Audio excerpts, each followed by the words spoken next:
এখন থেকে কাঁচকলার খোসা আর কেউ ফেলে দিবেন না। কাঁচকলার খোসা দিয়ে খুবই মজাদার লোভনীয় ভর্তার রেসিপি আপনাদের সঙ্গে শেয়ার করব। আশা করি সম্পূর্ণ ভিডিওটির সঙ্গে থাকবেন। ভিডিওটি শেষ পর্যন্ত দেখলেই বুঝতে পারবেন কত লোভনীয় এবং মজাদার ভর্তা তৈরি করেছি। এই ভর্তা একবার যে খাবে বারবারই খেতে চাইবে।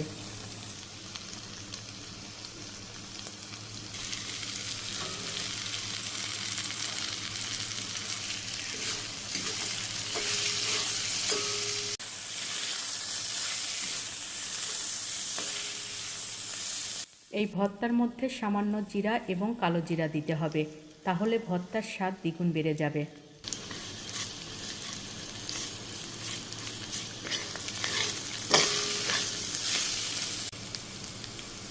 ভাজা সম্পূর্ণ শেষ। এখন পাটায় বেটে ভর্তা করব। আমরা সবাই জানি পাটায় বেটে ভর্তা করলে ভর্তার স্বাদ দ্বিগুণ বেড়ে যাবে। আপনারা ইচ্ছা করলে ব্লেন্ডারেও ভর্তা করতে পারেন, যে যার যার মতো করে নিতে পারেন। হয়ে গেল আমার কাঁচকলার খোসা ভর্তা। কতটা মলিন হয়েছে দেখেন, কতটা লোভনীয়। মাশাআল্লাহ, আলহামদুলিল্লাহ, শুকরিয়া।